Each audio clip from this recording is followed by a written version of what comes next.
Hello, good morning అందరికీ నమస్కారం. Welcome to our channel.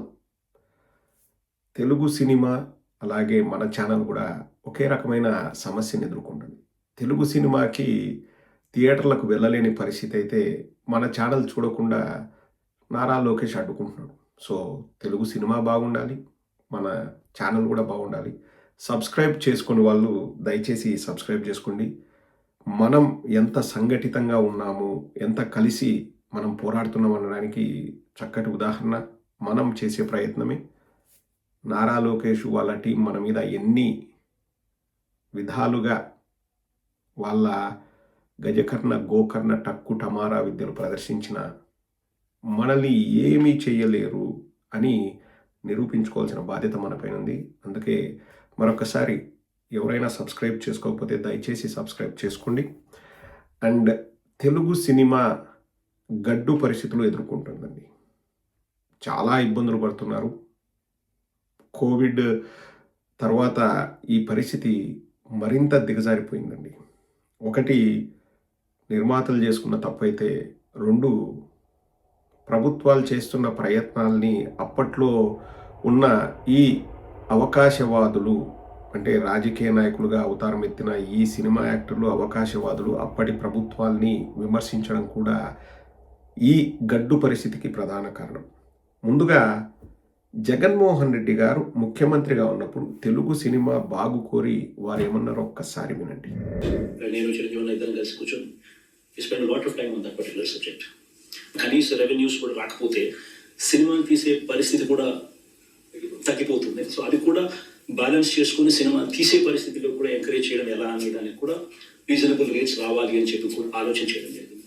So we are to bring a fine balance between cinema చూసే ప్రజలకు కూడా మరి ఇబ్బంది పడకుండా ఉండే రీజనబిలిటీ తీసుకొస్తూనే at the same time cinema పరిశ్రమను పెంపొందించే విధంగా ఉండేట్టుగా ఒక ఫైన్ బ్యాలెన్స్ క్రియేట్ చేస్తూ రేట్స్ను కొంచెం మాడిఫై చేసినాం.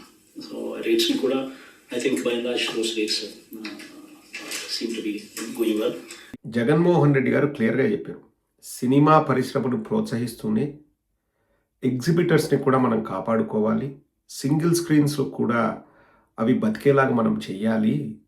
ఇబ్బడి ముబ్బడిగా రేట్లు పెంచుతుంటే సినిమా థియేటర్కి జనం రావడమే తగ్గిపోయింది, వాళ్ళ పరిస్థితి అగమ్య గోచరంగా మారుతుంది, ఎన్నో థియేటర్లు కళ్యాణ మండపాలు అవుతున్నాయి, మనం సింగిల్ స్క్రీన్లను కూడా కాపాడుకోవాలి అని చెప్పేసి అప్పుడు ఈ ఫిక్స్డ్ రేట్స్, థియేటర్లలో ఇంత రేట్స్ ఉండాలి అని చెప్పేసి జగన్మోహన్ రెడ్డి గారు ఆ రోజు నిర్ణయిస్తే అబ్బాబ్బాబ్బాబ్బాబ్బాబ్బాబ్బా పవన్ కళ్యాణ్ ఆగిత్యం చూడాలండి.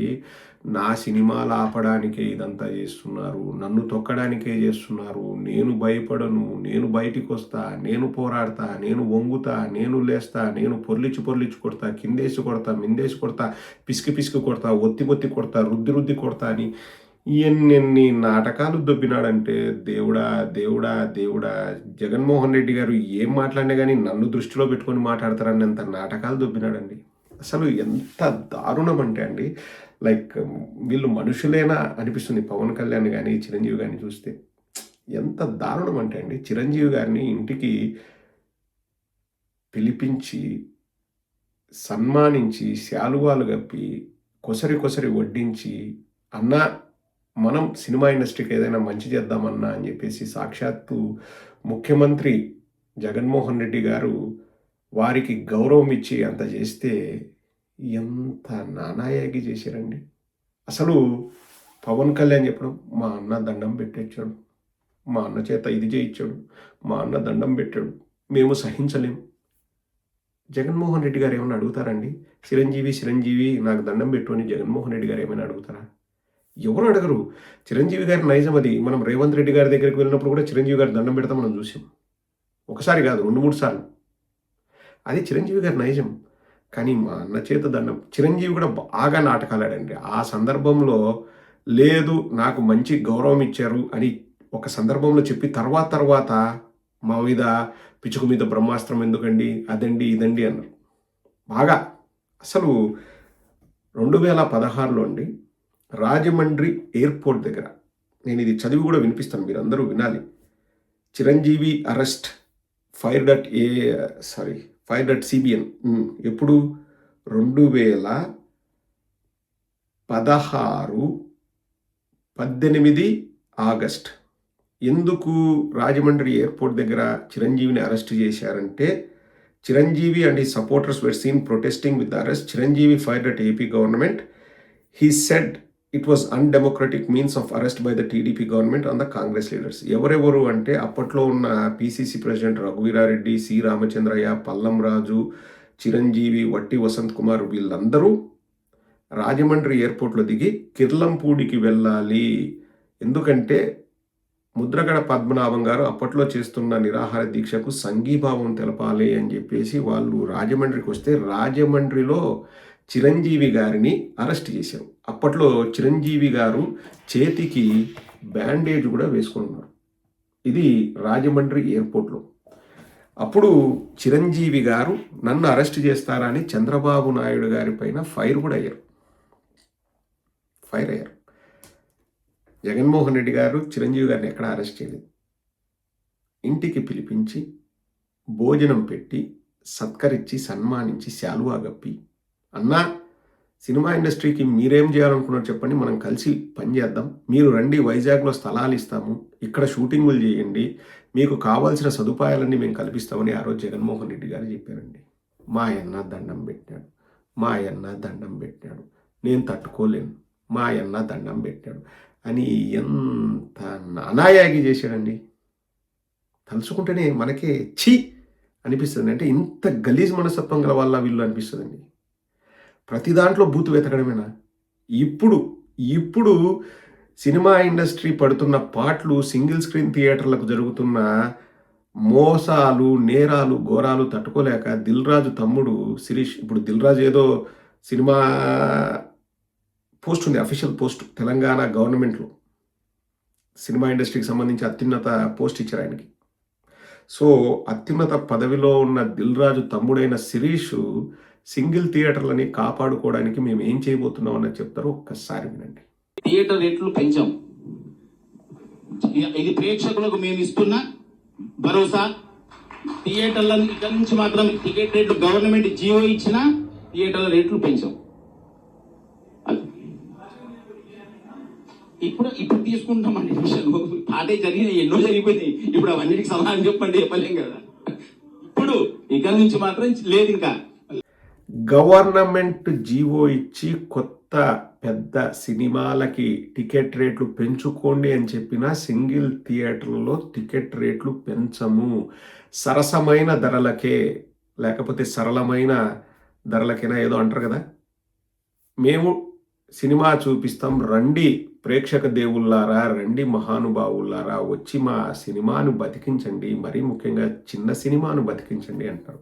ఇప్పుడున్న పరిస్థితిలో ఏమైందంటే అండి, కోవిడ్ తర్వాత అన్ని సినిమాలకు నాకు తెలిసినంత వరకు అండి, ఇంకా దాంట్లో ఇంకా డెప్త్గా రీసెర్చ్ చేసే వాళ్ళు ఉంటే చేయండి. అప్పుడు కోవిడ్ వల్ల ఏమైందంటే థియేటర్కి ఎక్కువ వెళ్ళట్లేదు, ఇక్కడ చూస్తారని చెప్పేసి ఈ ఉంటారు కదండి ఓటీటీ ప్లాట్ఫామ్ వాళ్ళు కూడా ఎక్కువ డబ్బులు పెట్టి సినిమాలు కొనేవాళ్ళంట. సో చిన్న సినిమాల్ని కొనేవాళ్ళు, పెద్ద సినిమాల్ని కొనేవాళ్ళు, అన్నీ జరిగేటివి. ఇప్పుడు ఏమైందంటే అంటే ఇంకా సినిమాకి ఎక్కువ డబ్బులు వస్తున్నాయని హీరోలు రెమ్యూనరేషన్లు ఇంకా ఉంటాయి కదండి, రోజువారీ ఖర్చులు అవన్నీ పెరిగిపోయాయి. ఇప్పుడు ఆ ఓటీటీ ప్లాట్ఫామ్స్ ఏం చేస్తున్నాయంటే వెరీ చూజీ, ఓన్లీ పెద్ద హీరో సినిమానా, లేకపోతే ఈ సినిమాలో కంటెంట్ ఉందా, ఇప్పుడు 100 సినిమాలు తీస్తే 20-30 వాళ్ళు కొంటున్నారు. మిగతా వాటికి అసలు డబ్బులు ఇచ్చి మేము కొంటామని ముందుకు రావట్లేదు. వాళ్ళే ఏదో పేపర్ వ్యూవా, ఏదో ఇన్ని వ్యూస్ వస్తే ఇంత డబ్బులు, ఏదో బేరాలు ఆడుకుంటున్నారు. సో చిన్న సినిమా పరిస్థితి ఏమైపోయిందంటే అడకత్తెరలో పోక చెక్కలాగా తయారైంది. అటుపక్క ఓటీటీ ప్లాట్ఫామ్స్ వాళ్ళు కావాల్సినంత డబ్బులు ఇస్తామని వాళ్ళు ముందుకు రావట్లేదు, ఇటుపక్క థియేటర్లకు జనాలు రావట్లేదు. ఇంకా చిన్న సినిమా బతికేది ఎట్లా? ఇప్పుడు స్టార్ హీరోలు 5-6 మంది ఉంటారు మన తెలుగు సినిమాలు, అంటే పెద్ద హీరోలు, వాళ్ళ హీరోల సినిమాలకి థియేటర్లకు బాగానే వెళ్తున్నారండి. అది కూడా సినిమా హిట్ అయింది, హిట్ టాక్ వస్తేనే వెళ్తున్నారు. ఫట్ అంటే ఎవడు కూడా ఓట్లే. ఎందుకంటే నెల రోజుల్లో ఓటీటీలో వస్తుంది, మా ఇంట్లో అమెజాన్ ఉంది, మా ఇంట్లో నెట్ఫ్లిక్స్ ఉంది, ఇక్కడ చూస్తాం, ఇంటిల్లిపాది ఇంట్లో కూర్చొని మా పాప్కార్న్ మేమే తయారు చేసుకొని తిని చూస్తాము. ఓ 50 రూపాయలు 30 రూపాయలు ఖర్చు అవుతుంది పాప్కార్న్ బయట నుంచి తెచ్చుకోవడానికి, అంటే ముడి సరుకుకి. అదే థియేటర్కి వెళ్తే 3,000 4,000 అవుతుంది. 5 మంది ఫ్యామిలీ మెంబర్స్ ఉన్న ఒక కుటుంబం థియేటర్కి వెళ్తే 3-4,000. మళ్ళీ ఫ్లాప్ సినిమా కోసం ఎవరు డబ్బులు ఖర్చు పెడతారు? పోరు. అది పరిస్థితి.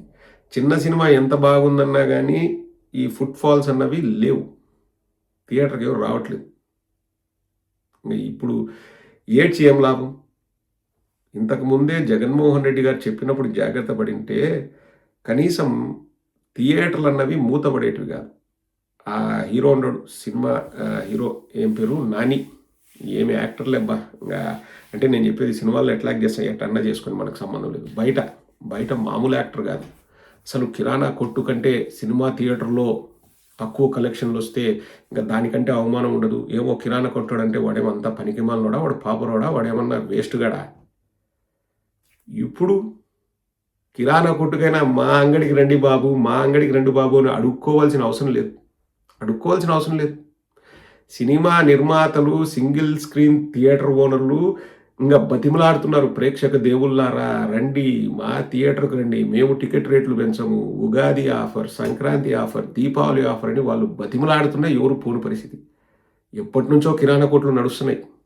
మీ సినిమాకు ఇప్పుడు రోగం వచ్చింది, ఏం చెప్పు కిరాణా కొట్టు నాని, ఏంటికి వచ్చింది రోగం? సొయ్యం బట్టి ఒక్కొక్కడు ఓవర్ యాక్టింగ్. ఒక సినిమా హిట్ అయితేనే ప్యాన్ ఇండియా ఆ డార్క్ కలరు ఇప్పుడు పెడతారు కదా, ఆ కేజీఎఫ్ సినిమా డైరెక్టర్ వచ్చేసి అందరినీ గబ్బులు ఎప్పినాడు. ఇంకా ప్రతి ఒక్కటి ఇంకా మట్టి పూసుకోవడం, లేకపోతే మసి పూసుకోవడం. ఇంకా మామూలుగా ఇప్పుడు వెహికల్స్కి యూజ్ చేసి పడేసిన ఆయిల్ ఉంటుంది, మా ఊరి భాషలో కందెన అంటారు. ఇంకా I think I don't know, అది పూసుకోవడం. ఇంకా ఏందో అది ప్యాన్ ఇండియా సినిమా అనడం. ఇంకా విచిత్రంగా లకారాలతో పేర్లు రాసుకోవడం. ఏమి దరిద్రాలో ఏమో. ఒకప్పుడు ఎంతో హృదయంగా కళాత్మకంగా సినిమాలు తీసేవాళ్ళు. ఇప్పుడు మసిబొగ్గు, కందెన, డార్క్ స్క్రీను, ప్యాన్ ఇండియా వేసుకున్నావు వాస్కోడిగామా. మళ్ళా ఈ సినిమాకు 300 కోట్లు 400 కోట్లు. ఎవడు పెట్టమన్నాడు? బొంగుగాడు పెట్టమన్నాడా? మంచి సినిమాలు బెస్ట్ ఎగ్జాంపుల్. నేను ఇప్పటికి ఎన్నిసార్లు చెప్పింటానో నాకే గుర్తులేదు. మన వేణు జబర్దస్త్లో స్కిట్లు చేసే వేణు తీసిన బలగం సినిమా 2 కోట్లు 2.5 కోట్లతో తీస్తే 25 కోట్ల 30 కోట్ల కలెక్ట్ చేసింది. ఇంకా దాన్ని మించిన సినిమా ఉంటుందండి? పెళ్లి చూపులు, అర్జున్ రెడ్డి, ఇవన్నీ అసలు తక్కువ బడ్జెట్ బ్యూటిఫుల్ మూవీస్. ఏం మళ్ళా తీయచ్చు కదా అట్లాంటి సినిమాలు. నువ్వు ఎగిరెగిరి దంచిన అదే కూలి, కూర్చొని దంచిన అదే కూలి అన్నప్పుడు ఏందో ఈ సోకేందో ప్యాన్ ఇండియా పుట్టగోసి. సినిమా బాగుంటే అది ప్యాన్ ఇండియా అవుతుంది. కాంతార కన్నడలో తీసినారు, బ్రహ్మాండంగా ఉంది, ప్యాన్ ఇండియా అయింది. ఏంటికైంది? సినిమాలో స్టఫ్ ఉంది, మసిబొగ్గు, కందెన, డార్క్ స్క్రీను, ప్యాన్ ఇండియా అయినంత మాత్రం ప్యాన్ ఇండియాలు కావు. ఇంకా మళ్ళా లకారాలతో రాసుకొని ఎట్లన్నా పోనీలే, వాళ్ళ సృజనాత్మకతకు వాళ్ళు పదును పెట్టుకుంటున్నారు అనుకుంటాం. కానీ ప్రజల జేబులతో ఎందుకు ఆడుకుంటారు? ప్రజల పైసలతో ఎందుకు ఆడుకుంటారు? అది గుర్తుపెట్టుకోండి. బుద్ధి వచ్చింటుంది ఇప్పటికైనా.